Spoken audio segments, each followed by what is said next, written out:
Welcome to Crypto Trader, the world's first televised Bitcoin and cryptocurrency investment show. I am Crypto Man Ran and I'll be your host. Whether you're just starting out or a seasoned crypto trader, this is the place to be for all your news, views, and ICO reviews. It's been a particularly interesting week on the Bitcoin and cryptocurrency market, with Bitcoin taking the spotlight again. We have a lot to talk about, but first off, let's look at the market indicators. A Bitcoin will cost you $2,700 US. It has been an interesting week for Bitcoin. We started the week at about $2,450 and I saw it hit an all-time high of about $2,905. We're back at $2,700. You need to remember one thing, that if you owned a Bitcoin in the beginning of the week, because of the Bitcoin chain split, you got a free coin. Yeah guys, you got a free Bitcoin Cash coins. Those coins are trading today at $628. So that means that if you had a Bitcoin at the beginning of the week, you now have a Bitcoin, which is valued at $2,700, and you have a Bitcoin Cash, which is valued at $628. So the combined value of your holding is $3,328. Not bad for a coin that started the week at $2,450. This renewed buying on the Bitcoin exchange or on Bitcoins sent the entire crypto market up to a new market capitalization of $104 billion US. Yes, folks, that is over 1.5 trillion rand invested in cryptocurrencies at the moment. Bitcoin makes up 43.5% of this market cap, with a market cap of over $45 billion. Locally, if you want to buy a Bitcoin, you can buy it on the local exchange called Luno. You'll pay 38,700 South African Rand. With all the attention over the last week on Bitcoin and the long anticipated chain split, it was the other coins that took a back seat. But now with that out of the way, the other coins have come to life. Ethereum, the second largest cryptocurrency, is trading at $221 US. Ethereum's had quite a bumpy ride this week. I saw it trading at $175 US earlier this week. Today it's at $220. I must remind you that if you bought one Ethereum on the 1st of January this year, you would have paid $8 US. Yep, that's right folks, 3,000% returns in just 7 months. In fact, at one point, Ethereum was trading at $400 US. Ripple is another one of these currencies. It's actually my favorite token. It's trading at around 18 US cents. If you would have bought Ripple in March this year, you would have paid 1 cent per Ripple. Yep, that means that you would have made 18 times your money in just a few months. With numbers like these and over 1,000 cryptocurrencies to choose from, no investor can choose to ignore the wild world of cryptocurrencies. Joining me in the studio to help us make sense of this all is Lorian Gamarov. Lorian is a friend and the founder and CEO of Banker, a blockchain and cryptocurrency consulting service. He's also one of South Africa's foremost blockchain and Bitcoin experts. Lorian, thank you for joining us. Thank you, Ron. It's great to be here. Lorian, I heard an old adage which said that if you bought $100 worth of Bitcoin in 2008, that would be worth over $1 billion Rand today. Is that true? Hard to believe, but it's true.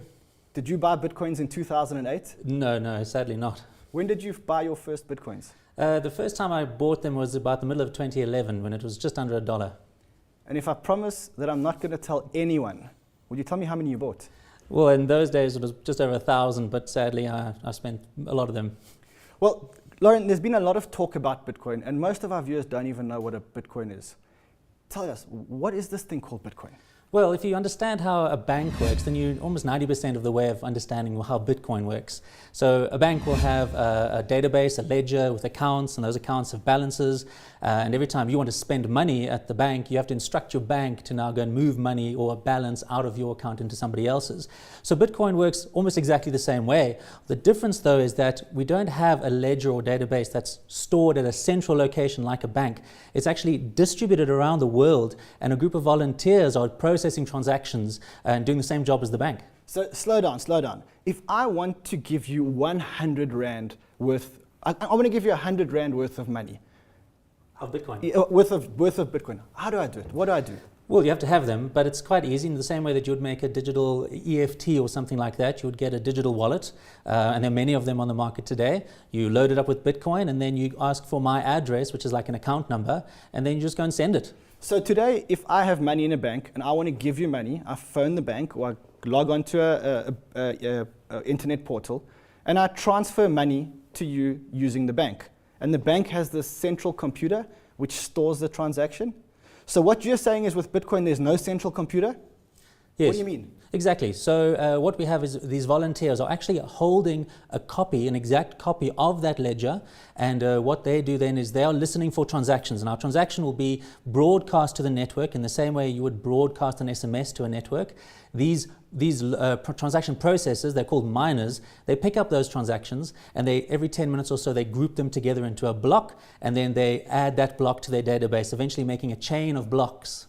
So to simplify it, I give you $100 or 100 Rand worth of Bitcoin. Instead of going through a bank, instead of going through one computer, it goes through a whole lot of other computers which are scattered all around the world. Yes, and that's the security that's around this. We don't have a single point of failure. That information is distributed, and everybody has to be in consensus, otherwise the transaction is not legitimate. Is that why they call it a chain? Well, the chain is now the group of transactions called blocks, which are then linked together to build this data structure. And that's why we call it a blockchain. So every time I give you money, I give you 100 Rand, it goes into one block. Later on, you give 100 Rand to somebody else, it goes into another block. And they give 100 Rand to somebody else, and it goes into another block. And that's how they form the chain. Yes, that's the technical understanding. But at the end of the day, what you have is you have a balance on an account. And if you're sending me a Bitcoin, you just say, I want to send Ran a Bitcoin, or Ran wants to send me a Bitcoin, and you just do the transaction, and then this system works. So there's all these people around the world who have given their computers or their computing power to this network to confirm transactions. That's right. Now, the amazing thing about Bitcoin is that it's a self-sustaining system. They're not just doing it out of the goodness of their heart. What they're doing is they are incentivized by earning new coins that come into the system. And that's how we increase the supply of Bitcoins. And that's how miners earn their... Okay, so it's very simple. Yes. I give you 100 Rand worth of Bitcoin. Yes. The transaction gets confirmed by these thousands of computers, which are based all around the world and not in one place. And all these people get rewarded for giving their computer to the network, and they get rewarded by giving us Bitcoin. Yes, and that's how the supply is inflated at a very predictable rate, and eventually that supply will be, it'll end, and we will have a fixed supply, much like gold, and that's what gives Bitcoin that store of value, that it's a finite supply. So all these computers around the world are actually just replacing the bank, or moving into this period of decentralization where we don't have to have a bank in the middle of every transaction. Exactly, and that's the innovation. And you know, the amazing thing is that we shouldn't be surprised by something like Bitcoin. You know, Bitcoin was forecast almost 20 years ago by Milton Friedman, the Nobel Prize-winning economist. He said, the internet is great, but we have this huge problem with payments where we have to now have this trust issue with credit cards, which is a very old technology. And he said that what's not invented yet but will soon be developed is a reliable e-cash. And since that time, since early 2000, developers and researchers have been trying to create Bitcoin. So the fact that we have it, it was an inevitable thing. So quickly, just to wrap up, we've got this digital currency, for lack of a better word. It's called Bitcoin. Where can I buy Bitcoins from today in South Africa? Well, the most reliable place, the best place right now is using Luna.com, which is an online exchange. What you have to do is you EFT your money into your trading account, and then you trade it much like you would trade a stock or trade a foreign exchange. You'll go and buy Bitcoins, you'll post bids and offers on the exchange. So I go to Luna, I give them Rands, they credit my account with Rands. The Rands sit there until I decide that the price is right, and then I press the buy button, and then I get Bitcoins. Exactly. If you've ever used an exchange, that is exactly how it is. There's a marketplace, buyers and sellers, and people are bidding up the price, and exactly as you know. Lauren, we've got so much to talk about, but we've run out of time for today. Thank you so much for joining us on the show, and we look forward to having you on our show again. Great. Thank you very much. Speaking of Bitcoin, let's understand the news that moves the Bitcoin price. And this week, the big story in the crypto world news is the split in the Bitcoin chain. Finally, after many years of arguing about how to scale Bitcoin, the community couldn't agree. And so now we have a situation where we are split. In the beginning of the week, if you owned a Bitcoin, you just had your Bitcoin. But after the chain split this week, if you held a Bitcoin, you now got a free Bitcoin Cash coin.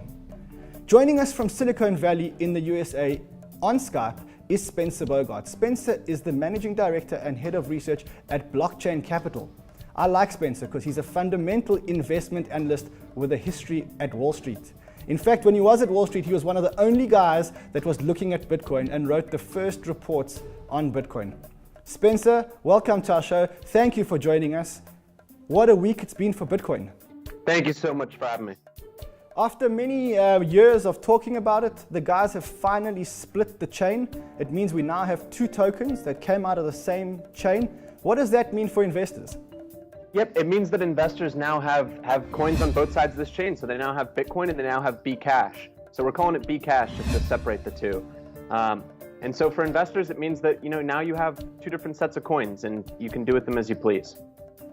So who and when will we know which coin is the better or the more supported coin?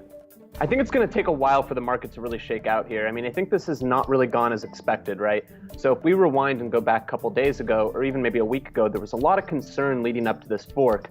And then kind of in the couple of days immediately preceding it, I think a lot of that concern had really faded away and people felt pretty comfortable that this was a small minority separating itself from the network and it was really going to be a non-event. Now, as it's turned out, that's not quite been the case just in the trading action over the past kind of 24 hours. So we've seen Bcash spike up to north of $1,000 per coin. And I think that a lot of that is really not reflective of the actual demand, and that most Bitcoin holders haven't had a chance to get their Bcash onto an exchange yet. So just explain to our viewers who don't understand this concept of a fork and a fork split. We've heard the word fork, we've heard the word hard fork. What does it actually mean? What does a fork actually mean? Explain it to us in simple language. Let's just imagine, so again, I apologize for using an American analogy here, but let's just say I'm here in San Francisco. Let's just say that the city of San Francisco said, hey, instead of using the US dollar, we want to go ahead and make San Francisco coin. Well, hey, that's great, and every city can go ahead and do that, but it really only matters if people decide to go ahead and use San Francisco coin instead of the US dollar, right? So, overall, people get credited with coins on both sides. So if I had $100 before, I have 100 San Francisco coins now. So great. So for now, people who have Bitcoin have got Bitcoin Cash coins. We're going to hold our coins to see what happens, and very soon we'll be able to trade them on an exchange. That's all we have time for, Spencer. Thank you for joining us. Just after the break, we'll take a closer look at the three letters that seem to be giving venture capitalists heart palpitations and sleepless nights. So stay tuned.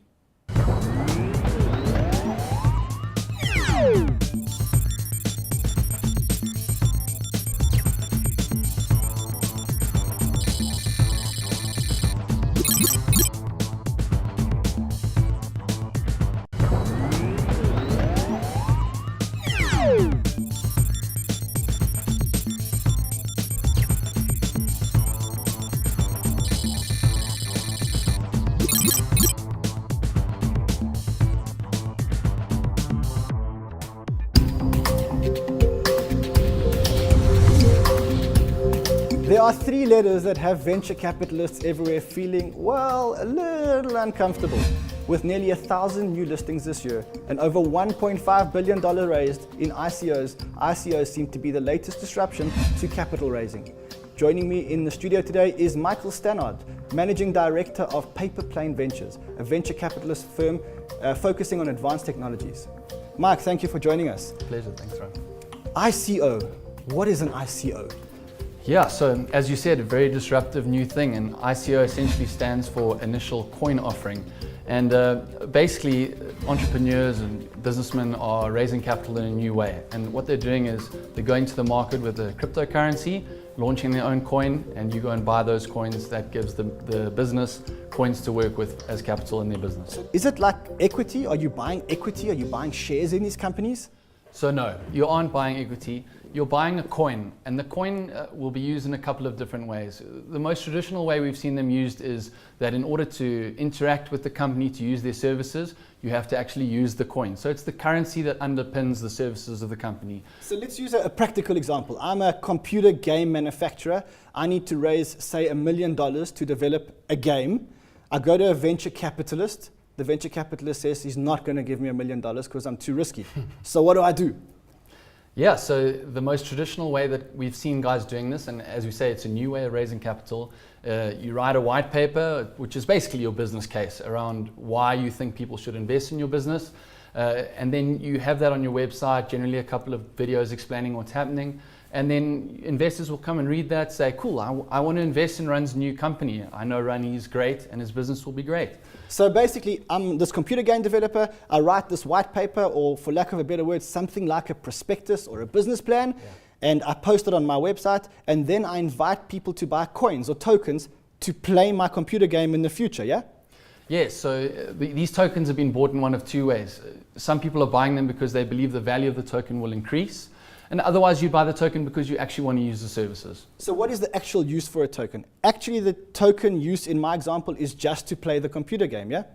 Yes, and again, there are a couple of different ways this works. Some coins, like Monaco, they take a percentage of the earnings of the business and that backs the coin, so earnings backing the value of the coin. Other businesses like IOTA, the coin is actually a currency, and in order to use that currency, you have to own IOTA, and that transacts on the network. Mark, we're running out of time, but just one more quick question. Have you invested in any ICOs this year? Yes, I've invested in many. I'm an enthusiastic investor. We look forward to chatting about those in our next segment. Thanks for joining us, Mike. Next up, we are going to be crossing over to the only person that I know that is more excited about this show than I am. Brian Leo is the founder of a crypto financial services group called Smith & Crown. These guys are the leaders in market data and insight. Brian, welcome to our show. Thank you very much, Rand. Really happy to be here, and as you said, certainly excited. Brian, there's been a lot of hype about these ICOs that are happening. Can you give us some insight into the size of the market and what's been happening in the ICO market internationally? Absolutely. So I think a good place to start with this is last year. So if we look, last year is the first year we really saw this as an emergent trend or practice in the industry. In total, we had something like 70 projects raise an aggregate about $100 million. So not that large comparatively to traditional financial markets, but still impressive given the early stage of the idea. We fast forward to 2017, and already this year we've seen over 100 projects that have successfully completed some kind of sale, dozens more on the horizon, and many more underway right now. In aggregate, projects this year alone have already raised more than $1.5 billion, with some projects raising more than $230 million, and some of these sales being completed in less than a minute. In less than 1 minute. Brian, can you give us some insight as to some of the more exciting ICOs that you've seen this year? Sure. There's been a lot of interesting ICOs. One of the ones we get asked about a lot is Tezos. It was the largest sale to date, and it clocked in at just around 230 million at time of close, which is obviously a pretty significant number, no matter how you look at it. So Tezos was an interesting one because it's attempting to be a smart contract platform, much in the same way that Ethereum is, for those who are familiar with that, with a number of differences, mostly being on-chain governance and the idea of mathematically verifiable smart contracts. Any other ones that you'd keep a lookout for or that have excited you this year? Oh, there are so many on the horizon to take a look at, kind of just across the spectrum in terms of sectors. One thing that I think is particularly interesting here when looking at the size of the raise as well as the projects that are coming up is the shift we're seeing from traditional venture as a means of funding these projects to the raise through an ICO. Whereas last year, the mix between traditional venture funding and ICOs favored venture capital, what we've seen this year is that the amount raised through ICOs has totally blown away the amount that's been invested through traditional venture means. There's really a clear preference in the space amongst organizations to use this as a means of building their initial user base, seeding their initial ecosystem, and raising initial capital. Brian, we only have time for one more question. So one more question for you. Why would it be beneficial for a company to do an ICO rather than to sell equity in their business? Absolutely. ICOs and traditional equity are different in a variety of ways. One of the only things that we like to say is Tokens are much weirder in terms of the properties they can have. It essentially gives you a lot more flexibility with what you can develop. You can do amazing things in terms of building a network that have radically different properties than equity. The other thing here is that in a lot of ways, it's not so much about the capital raise, it is about creating an initial base of users and getting them onto a platform or network. This is really an incredible way to gain exposure, to seed users, and to build an initial community. So that has some really powerful aspects to it that just aren't found in traditional methods. Brian, lots to talk about. We don't have time to talk about it all today, but we look forward to having you back on our show next week. Next up, we're going to be talking to Brock Pierce. This is one of the guys making the big waves in Silicon Valley and disrupting venture capital. Brock, thank you for coming on to our show. Well, thank you so much for having me. Brock, you've been making some serious waves in Silicon Valley. You've been raising a lot of money in these ICOs. Can you give us some insight as to what you've been up to? Yeah, well, I've been in call it the Bitcoin or blockchain or broader crypto community for some time now. And we've been having, an exciting 18 months, and this year in particular has been, quite the roller coaster ride with everything going on with Bitcoin forking. There's 2 Bitcoins as of yesterday. From an ICO perspective, this new method of sort of crowdfunding projects from, interested parties from around the world has been very exciting. From a venture capital perspective, we've made the initial moves that may disrupt that industry forever. With my firm Blockchain Capital's ICO of the first security called BCAP. But you've had a number of projects this year. Glad to have been helping Bankcore. Most recently, Block One with the EOS raise. It's been, a really exciting first 6-7 months of the year. Brock, tell me a little bit more about the BCAP and the BCAP token that was floated. That was designed to disrupt yourselves or the VC market? Yeah, it was. So. I've been a VC in the space for about 5-6 years now, investing exclusively in startups around this space. Naturally, as an entrepreneur, when you see ways to disrupt your own industry, you're left with this concept of the innovator's dilemma, which is you, as an incumbent, to try and protect the status quo, which usually is working for you at the time, or do you find ways to disrupt yourself? Having been both an entrepreneur and venture capitalist in my career, it was only appropriate that I disrupted my own business, and we did that with BCAP. When the idea was to launch a digital token that was a security in a closed-end fund issued out of Singapore, and the benefits of doing this versus a traditional fund is that it's liquid. So think of it as a digital liquid venture fund. So the main problem that investors have with venture capital, equity, real estate is they don't like their money tied up for 5 or 10 years. So that's the one big problem. And the other is the democratization of the sector. Historically, it's been an asset class only available to, call it the financial elite, institutions like pensions, endowments, as well as high net worth family offices. And I think the idea of democratizing an industry and making it accessible to everyone is huge. The old adage was, kind of money is power. The paradigm is changing, and the new paradigm is technology is power. So finally, we can invest in a venture capital fund and we can exit within a day, 2 days, 3 days on any one of the liquid exchanges. That sounds absolutely amazing.